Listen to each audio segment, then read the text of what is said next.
বর্তমান বাংলাদেশের প্রধান উপদেষ্টা যোগ্য উপদেষ্টা ডক্টর ইউনূস সাহেবের কাছে উদাত্ত আহ্বান জানাই, যেভাবে করে বাংলাদেশকে আপনি সামনে দিকে নিয়ে যাচ্ছেন, আপনি বিশ্বের নেতাদের কাছে ফিলিস্তিনের মুসলমানরা যেভাবে নিজেদের জীবন চলে যাচ্ছে, আপনি একটি ভূমিকা রাখুন। প্রয়োজনে বাংলাদেশের তৌহিদি জনতা আমরা নিজের বুকের তাজা রক্ত ঢেলে দেওয়ার জন্য সেই ফিলিস্তিনে যে আমরা তাদের বিরুদ্ধে, সেই ইহুদিদের বিরুদ্ধে আমরা যুদ্ধে সামিল হতে প্রস্তুত।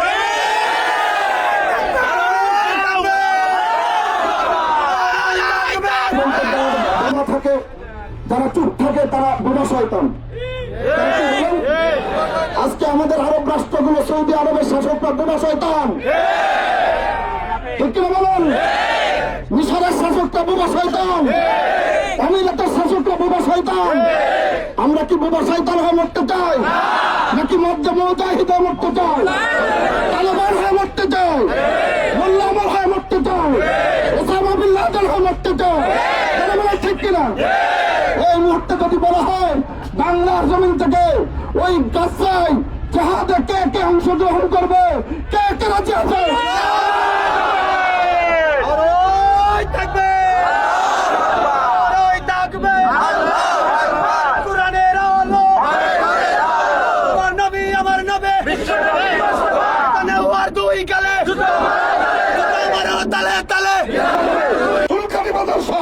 যেই বাজারে মুসলমানের হাতে ইহুদিদের পণ্য দেখা যাবে, ছিঁড়ে ফেলে দেবে ইনশাআল্লাহ।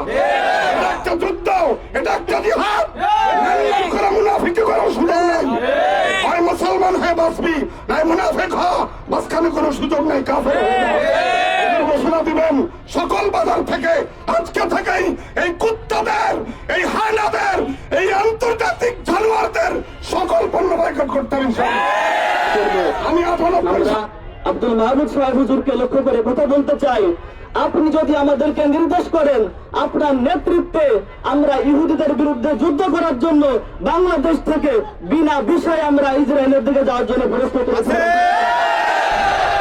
আসসালামু আলাইকুম ওয়া রাহমাতুল্লাহি ওয়া বারাকাতুহু।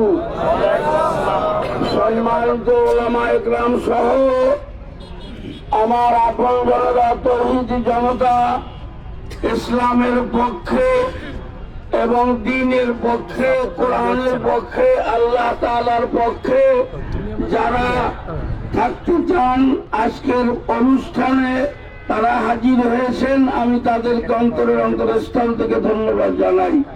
এই কাটাখালী ময়দান আজকে নয়, নতুন প্রজন্ম আছে, তোমরা জানো না, অন্তত 40 বছর আগে থেকে এই ধরনের মিছিল মিটিং এখানে হয়ে থাকে। এর নেতৃত্ব ইনশাআল্লাহ পর্যন্ত দিয়ে এসেছি, কোনো বদনাম হয় নাই।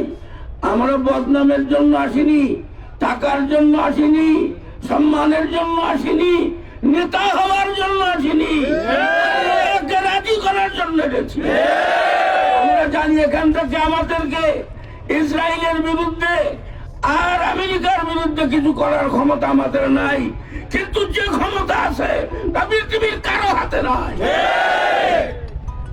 যে ক্ষমতা আছে, আল্লাহ তাআলা যে ক্ষমতা আমাদেরকে দিয়েছেন সেইটা আমাদেরকে প্রয়োগ করতে হবে। কিন্তু আমি সেই কায়দার নিজেকে যদি তৈরি করতে পারি, মুসলমানের মুখ দিয়ে যা বের হবে সেটাই আল্লাহ পাকের দরবারে কবুল হবে। মুসলমানের মুখ তো আল্লাহকে ডাকা মুখ, মুসলমানের মুখ তো কোরআন তেলাওয়াত করা মুখ, মুসলমানের মুখ তো হাদিস পড়া মুখ, মুসলমানের মুখ তো সুন্নাহ নবীর দরুদ পড়া মুখ। এই মুখের কথা ফেরত যেতে পারে? আজকে আমাদের দুর্বলতার কারণে, আজকে ওই দালালি করার কারণে, মুনাফিকি করার কারণে আপনার নিজেরাই জানেন এক দাদা এই ফকির একটা শেষ করে দিচ্ছে।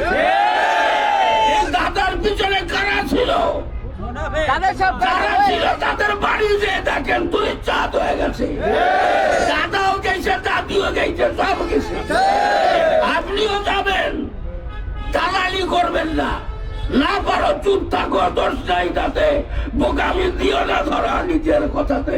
তুই আল্লাহর পক্ষে থাকো, উপায় নেই এ জমিনে, অনলাইনে আসতে হবে, অনলাইনে আসতে হবে। জমি জমা, টাকা পয়সা, পরীক্ষা সব কিছু অনলাইনে চলে গেছে। ইমান হলো অনলাইন, অনলাইন ছাড়া মাটির তলাও নাজাত হবে না, উপরেও বাঁচা সম্ভব হবে না। আমি আপনাদেরকে নির্দেশ দিতে চাই, আমরা যদিও বয়স হয়ে গেছে, বুড়ো হয়ে আসছি, কিন্তু আল্লাহ তাআলা অন্যায়ের বিরুদ্ধে রুখে দাঁড়াবার জন্য সে দুর্বলতা আমাদেরকে এখনো দেন নাই। আমরা সেই ধরনের দুর্বল না, আমাদের রক্তের ভিতরে তেজ আছে। শুধু ইসরায়েল নয়, আল্লাহ রসুলের বিরুদ্ধে, কোরআন হাদিসের বিরুদ্ধে কোন কুলাঙ্গার মুসলমানও যদি করে, তাকেও জমিনে সহায় দিতে হবে, এর জন্য ফাঁসি হলেও হবে। তুমি কিসের মুসলমান?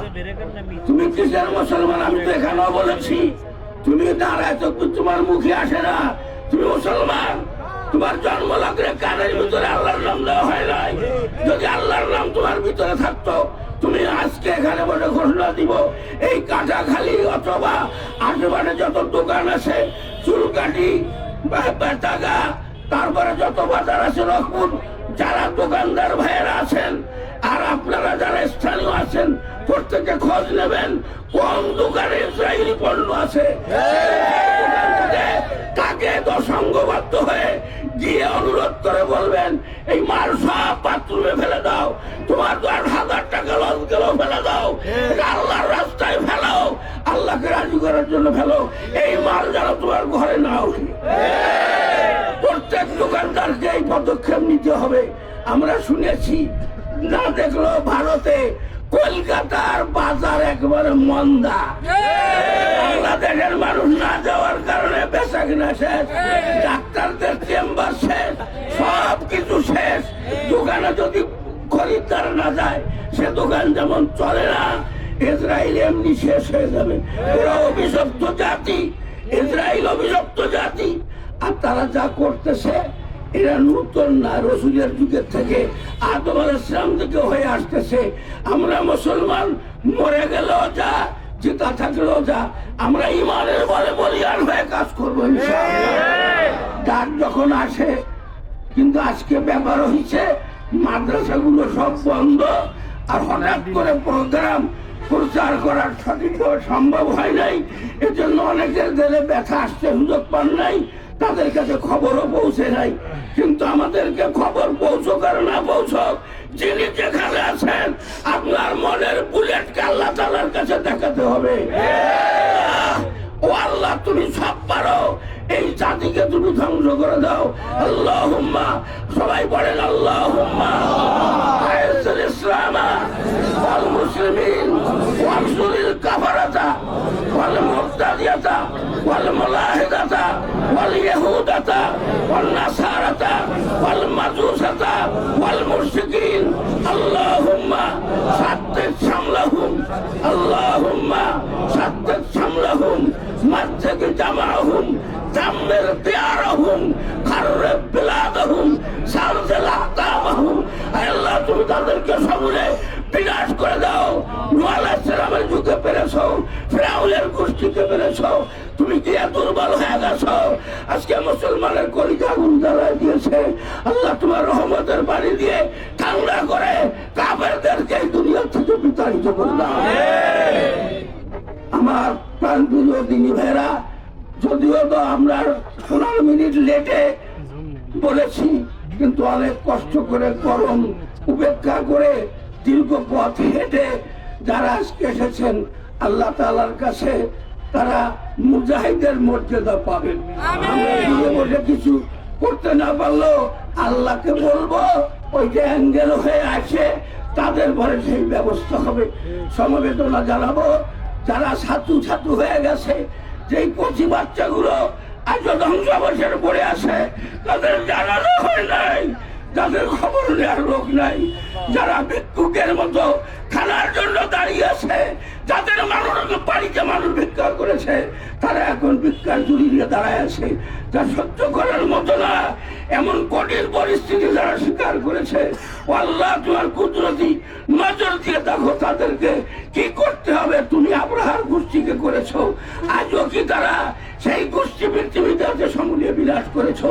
আজকে তুমি দেখায় দিয়েছো কলিজার সন্তানেরা, যারা মানব রূপী আবাবিল পাখি, যারা বঙ্গভবনকে সমূলে বিনাশ করে দিছে। কোরআনকে বাংলার জমি থেকে তাড়াই দিচ্ছে। আমরা আর কোনো মহিলা এবং এই ধরনের কোন আপনার দুনিয়ায় সন্ত্রাসী কর্মকাণ্ডকারী সাদাবাদ ছিনতাইকারীদেরকে আর ক্ষমতায় দেখতে চাই না। তারা যেন ধর্মীয় ভাবে যারা আল্লাহওয়ালা, যারা পছন্দনীয় ব্যক্তি, আখিরি জামানাতে আল্লাহ তুমি এমন মানুষকে ক্ষমতায় বসায় আমাদের বাকি জীবনটা তোমার হুকুমের সঙ্গে চলার ব্যবস্থা করে দিও। কুলাঙ্গাররা যেন আর জমিনে স্থান না পায়, জালেমরা যেন স্থান না পায়। আল্লাহ তাআলার এই কামনা করে এখন দোয়া করে আজকের অনুষ্ঠান শেষ করছি। আল্লাহুম্মা আমিন, আল্লাহুম্মা আমিন। আল্লাহ তুমি এই কাটাখালি চত্বরে তাকায় দেখো, আমরা কোনো একদিন এই চত্বরকে নামাজ পড়ে মসজিদের রূপে রূপান্তরিত করেছিলাম। আমরা আপনার সন্তুষ্টির উদ্দেশ্যে এসেছি, আমরা দলের জন্য এসেছি। এখানে দল মত নির্বিশেষে মুসলমানের ব্যথা নিয়ে এসেছে। আয় আল্লাহ তুমি মুসলমানের দিলের ব্যথা দূর করো। আল্লাহ তোমার পক্ষের মানুষগুলোকে তুমি কবুল করো। বিপক্ষ লাগে হেদায়েত দাও না, বন্ধ করে দাও। বাংলার জমিনে তোমার পক্ষের মানুষগুলো থাকবে, বিপক্ষের মানুষ থাকবে, কিন্তু তারা জালেম হয়ে থাকতে পারবে না। তারা এই দেশকে দেশ মেনে চলবে, আল্লাহ নমনীয় হয়ে থাকবে। আমরা তাদের বড় অত্যাচার নির্যাতন করতে চাই না। ফয়সালা তোমার হাতে ছেড়ে দিলাম, তুমি তাদের হেদায়েত দাও, নয় বাংলার জমিন থেকে বিতাড়িত করে দাও। আজকের এই সমাবেশকে কবুল করো। যে মানুষগুলি বিভিন্ন জায়গা থেকে সেই ফিলিস্তিনি ভাইদের সমবেদনা জানাবার জন্য ব্যথা নিয়ে, তেল নিয়ে, জ্বালা আগুন নিয়ে আজকে এই ময়দানে হাজির হয়েছে, আল্লাহ তুমি প্রত্যেকের দিলের খবর রাখো। আমার যে যুবক ভাইয়েরা এখানে এসেছে, তারা অনেক আগে থেকে এই ময়দানে কি হয়েছে তারা জানে না। 40 বছর যাদের বয়স 20, 25, 30 বছর, তারা জানে না 40 বছর আগে এখানে আমরা কি করেছি। আল্লাহ আজকে সেই স্মৃতি এইখানে রেখে আল্লাহ যতদিন বাঁচায় রাখে, ও আমার কলিজার সন্তানরা, আমার আপন ভাইয়ের মতো ভাইয়েরা, আমার সহপাঠীরা, সহযোদ্ধারা যারা শুনে ছুটে চলে এসেছেন, আবার যদি সামনে এমন হয় আপনাদেরকে ডাক দিলে চলে আসবেন। আমরা দলের জন্য নয়, আমরা পরকালের স্বার্থে এসেছি। আল্লাহ যেন আমাদের সবাইকে কবুল করেন, নির্যাতিত মুসলমানের পরে খাস রহমত নাজিল করেন, ফিলিস্তিনি ভাইদের পুনর্বাসনের ব্যবস্থা করেন, ইসরায়েলদেরকে বাংলার জমিনদেরকে যেন নিশ্চিন্ন করে দেয়। সুবহান রাব্বিকা রাব্বিল ইজ্জাতি আম্মা ইয়াসিফুন ওয়া সালামুন আলাল মুরসালিন ওয়ালহামদুলিল্লাহি রাব্বিল আলামিন।